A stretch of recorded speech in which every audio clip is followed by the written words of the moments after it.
5월 15일 오늘의 말씀은 창세기 42장 1절에서 23절입니다.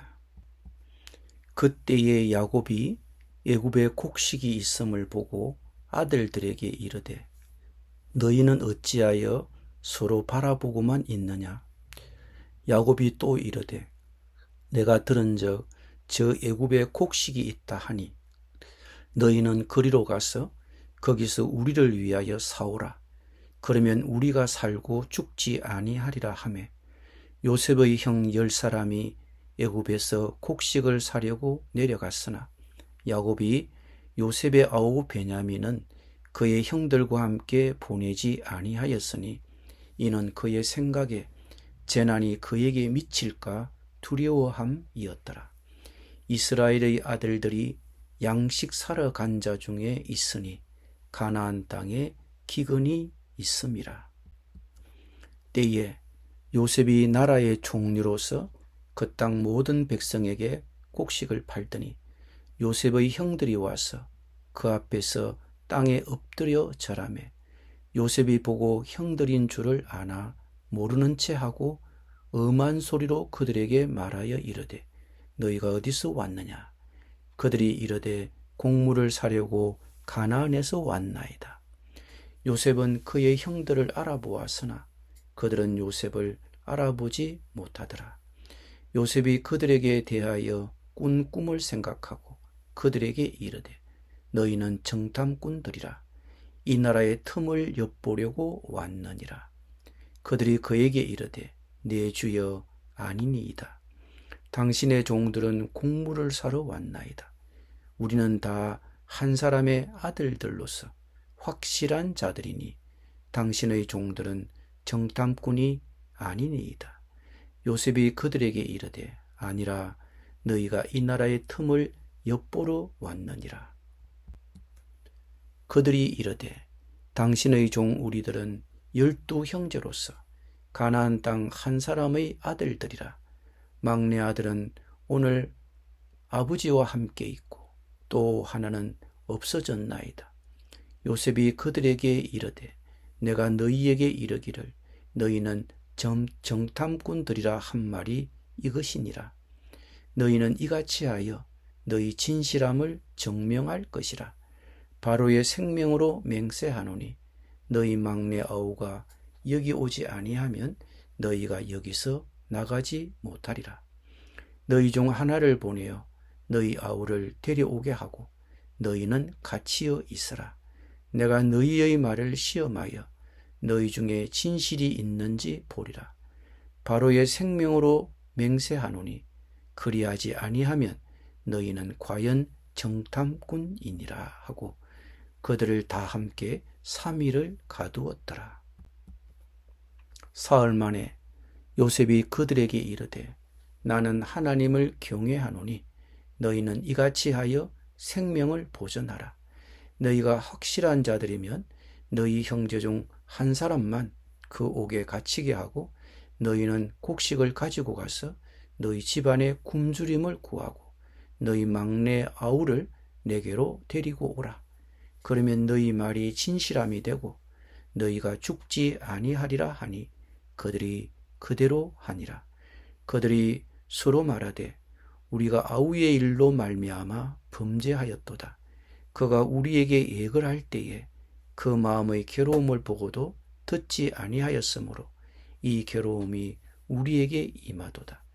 루벤이 그들에게 대답하여 이르되 내가 너희에게 그 아이에 대하여 죄를 짓지 말라고 하지 아니하였더냐. 그래도 너희가 듣지 아니하였느니라. 그러므로 그의 핏값을 치르게 되었도다 하니 그들 사이에 통력을 세웠으므로 그들은 요셉이 듣는 줄을 알지 못하였더라. 아멘. 바로의 꿈대로 그 땅에 끔찍한 기근이 닥쳤습니다. 이 기근은 애굽에만 국한된 것이 아니라 온 땅에 퍼졌습니다. 온 땅에서 사람들이 곡식을 사러 애굽으로 몰려들었고 여기에는 가나안 땅 사람들도 포함되었습니다. 이런 소식을 듣고도 아들들이 아무런 조처를 취하지 않자 야곱은 답답했습니다. 급기야 야곱은 아들들에게 가서 이집트에 있는 곡식을 사오너라. 그러면 우리가 살고 죽지 않을 것이라고 명령합니다. 이것은 생사가 걸린 문제였습니다. 곡식을 사오면 살 수 있고 사오지 못하면 죽을 수밖에 없는 가나안 땅의 기근이 그토록 심각했던 것입니다. 우리가 기억해야 할 것은 가나안 땅이 기근으로 고통받는 것이 이번이 처음이 아니라는 점, 또는 가나안 땅에 있는 하나님의 백성이 기근으로 고통받은 것이 이번이 처음이 아니라는 점입니다. 그러나 야곱의 조부 아브라함도 아버지 이삭도 가나안 땅에 기근이 들자 주님의 약속을 불신하고 식량을 구하러 애굽으로 내려가 위기를 자초한 경험이 있었습니다. 그런데 야곱에 이르러서도 가나안 땅에서 다시 한번 기근을 겪습니다. 그는 애굽으로 내려가려 하지 않고 아들들을 애굽으로 보내 식량을 사오게 합니다.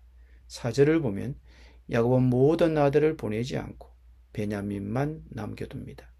베냐민에게 무슨 일이 생길까 두려웠기 때문입니다.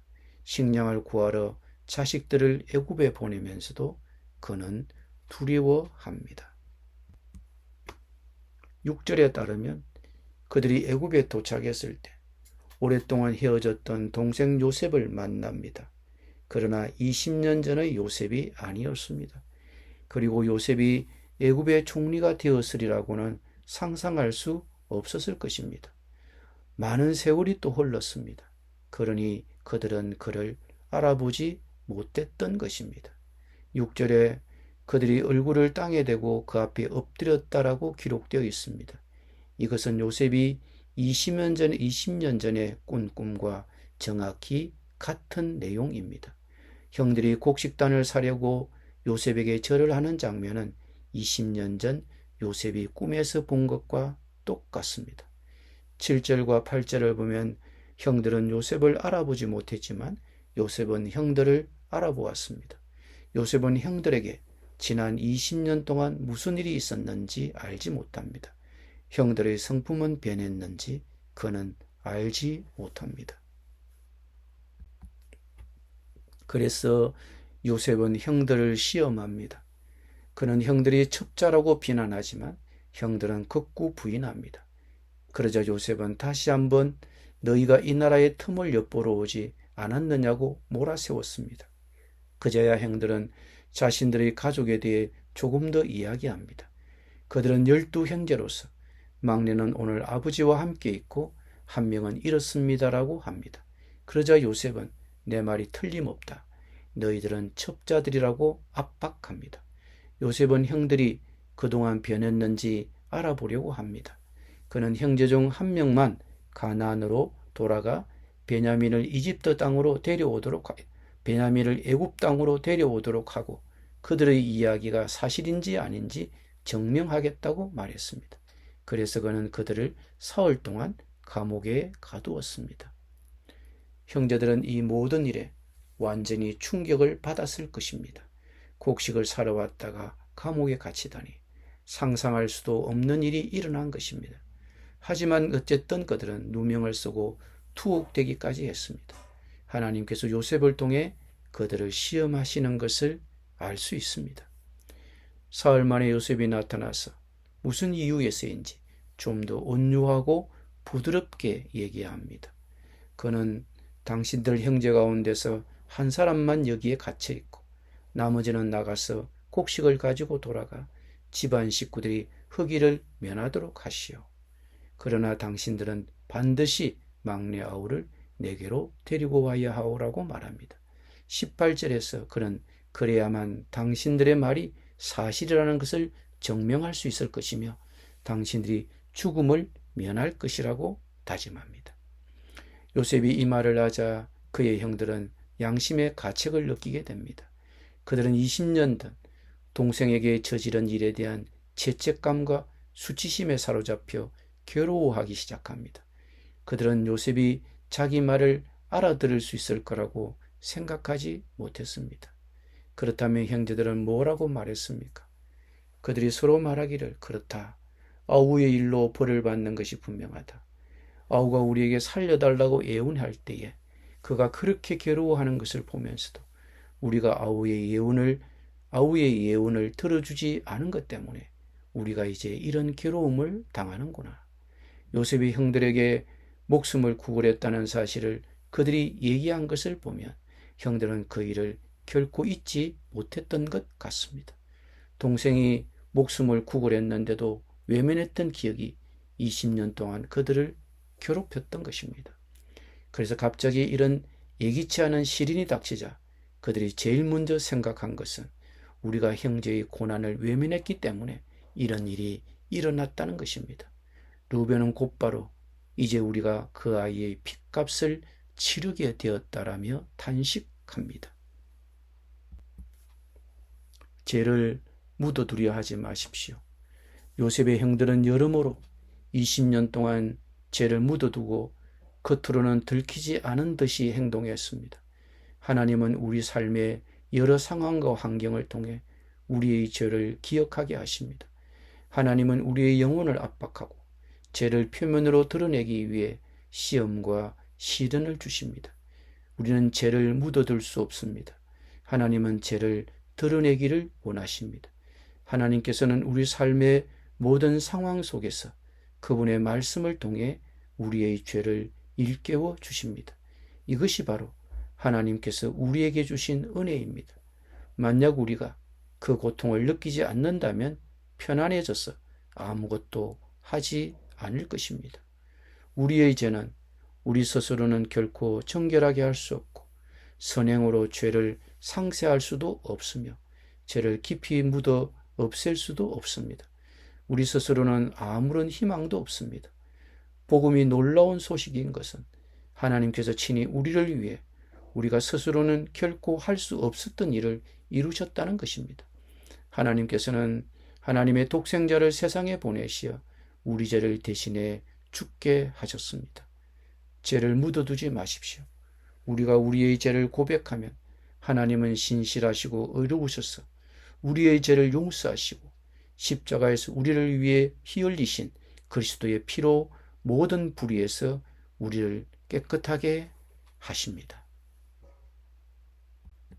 기도드립니다. 주님, 저의 죄와 비밀들이 요셉의 형들이 과거를 마주했던 것처럼 저에게도 죄책감을 남길 수 있음을 깨닫습니다.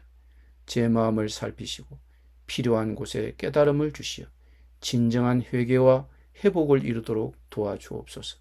제가 제 행위의 진실을 직면하고 요셉의 형들처럼 주님의 은혜가 필요함을 깨닫게 하옵소서. 예수님의 이름으로 기도드립니다. 아멘.